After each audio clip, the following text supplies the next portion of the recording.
Hey, what's going on, everyone? How you guys doing today? My name is Matt Jarbo. This is $3 Theater, and you know who's really good at making money? Disney. They are very good at making money. They are insanely good at making money. And as a result of all their live action remakes, of which many people probably ultimately don't ask for, um, they've made a lot of cash. In fact, according to this this report here, Disney has made more than $7 billion from remakes in the last 9 years. 9 years, $7 billion coming out of these remakes. Going to show you first and foremost that they're going to end up making a lot of money off of everything going forward, right? I don't even think that's a question.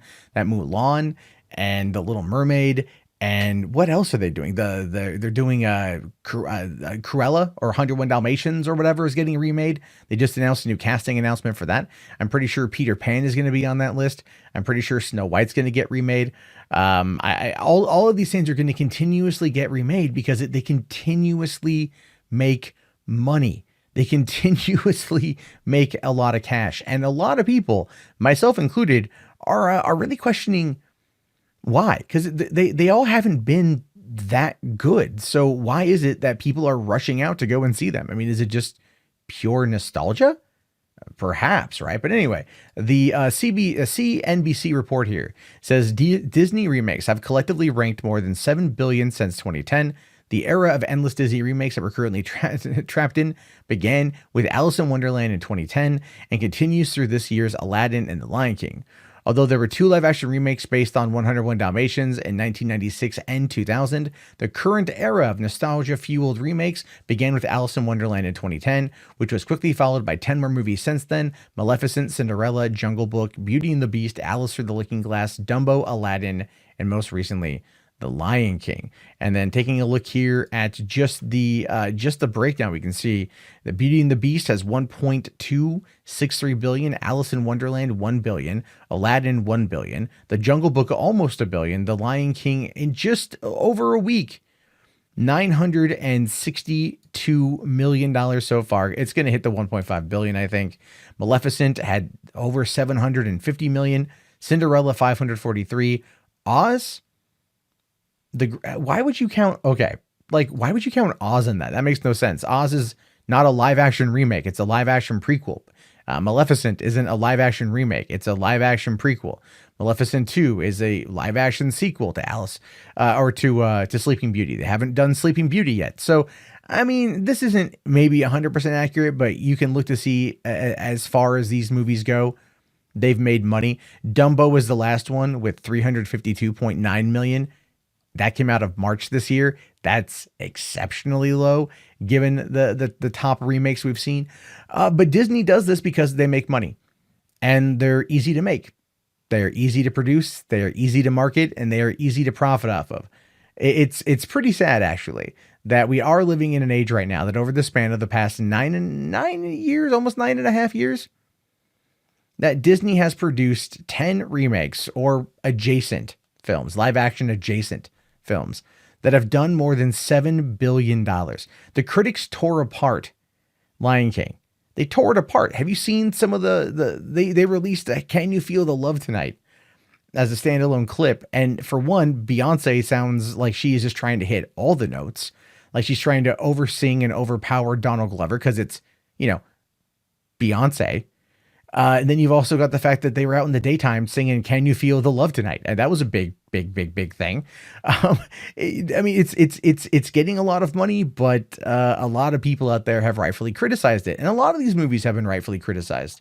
Maleficent was garbage. It was an absolute garbage movie. The last line of that movie, saying "This is a story where the villain was the hero all along," literally made me in the theater yell, "Oh, you!"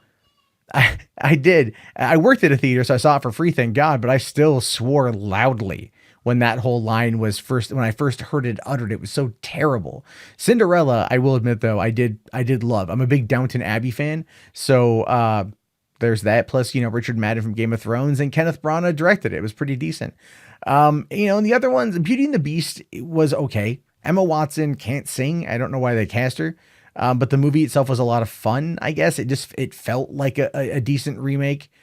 But I think for me at the same time, it's like the reason why these movies are doing as well as they are is because people in other countries didn't grow up with Disney the way that we did. Right? People like China, for example, that during the 90s were completely ousted from Western culture, and now they're able to get it in massive droves. So much so that I'm pretty sure China's investing a fair amount of money into these films because they know it will do well overseas.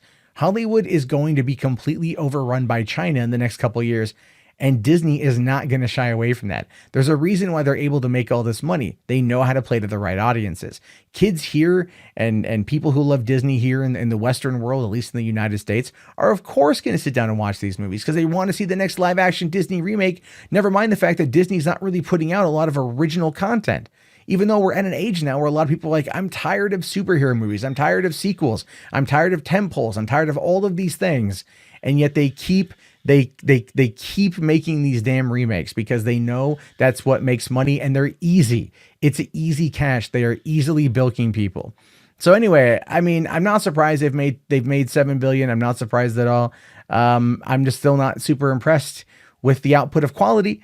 You know what? The Lion King looks cool, but there's a certain emotion that's missing, especially when a lot of these animated films don't deal with people. They deal with anthropomorphic animals or anthropomorphic, whatever. You guys know what I'm trying to say. Just imagine when they do the Robin Hood remake, which I do love me that Robin Hood movie, so maybe it could be okay. I don't know. I'm pretty sure my daughters are going to want to go see it when they come out, so I'll be forced to take them to go see it.